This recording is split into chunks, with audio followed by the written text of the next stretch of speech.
that building could close unless we can get money to bring it back into the condition it needs to be. We have extraordinarily special objects in that building, and we can't continue to house them in a building where the water comes in. Y rhybydd plaen gan brif weithredwr Amgueddfa Cymru, cyfweliad radio bore ddoe oedd hwn. Erbyn heddi, mae'r corff yn dweud nad oes na gynlluniau ar hyn o bryd I gau yr Amgueddfa Genedlaethol yng Nghaerdydd, ond mae'r dirywiad I dor adeilad yn ddifrifol, a hynny yn gofyn am wariant ariannol sylweddol. Dyw'r cyllid ddim yno. O San Fagan i'r Amgueddfa Wlân yn Refach i'r Amgueddfa Lechi'n Llanberis, mae yna 7 safle o danfanau'r Amgueddfa Cymru, sydd nawr yn wynebu toriad o 4.5 miliwn o bunnau ac o leia 90 o ddiswyddiadau gwirfoddol.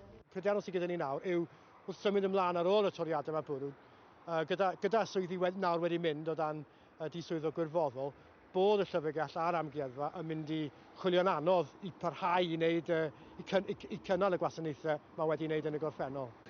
Yn ôl Llywodraeth Cymru, mae ganddi 700 miliwn yn llai mewn termau real o gymhariad 2021.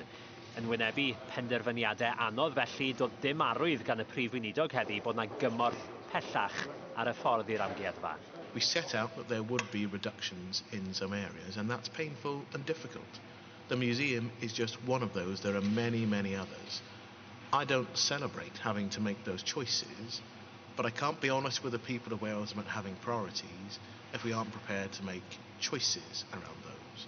Roedd hyd yn oed awgrymu y gallai adeilad fel hwn yng nghanol Caerdydd gau yn y dyfodol yn ysgytwad yn rhybydd o'r hyn allai fod.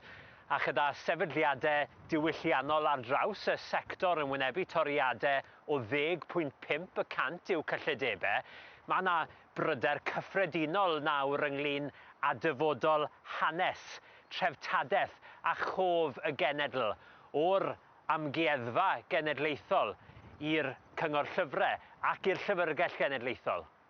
Mae yna chydig dros 20 o'n cydweithwyr ni yn mynd I adael, rhai wedi gadael, rhai yn mynd I adael dros y misoedd nesaf. A mae yna'n golled. Mae yna'n golled enfawr I ni. Mae'r Llyfrgell heddi wedi cadarnhau mai 24 aelod o staff fydd yn gadael o ganlyniad i'r cynllun ymadel yn wirfoddol. Ar gwr, fi'n bennaeth yno cyn Rhodri Llwyd Morgan yn feirniadol iawn o doriadau'r Llywodraeth. Da ni wedi cael sawl argyfwng ariannol yn y gorffennol, ond yn sicr heb os, dyma'r gweitha da ni wedi I wynebu. Sawl gwaith dwi, fel prif weithredwr, wedi gorfod galw bobl yn staff ni mewn, tu allan I oriau gwaith, I arbed y casgliadau, rhag golchi'r enghraifft yn dilyn storm. Rwan, o hyn allan, mae'n bosib bod y bobl yna ddim yn mynd I fod ar gael mewn argyfwng. Felly mae'n casgliadau cenedlaethol ni mewn peryg dybryd. Oes mae yna bris ar adrodd stori'r genedl, ond nifer o fewn y byd diwylliannol heno yn gofyn a ydy'r Llywodraeth yn gweld gwerth y stori honno yn wyneb heriau ariannol ein hoes.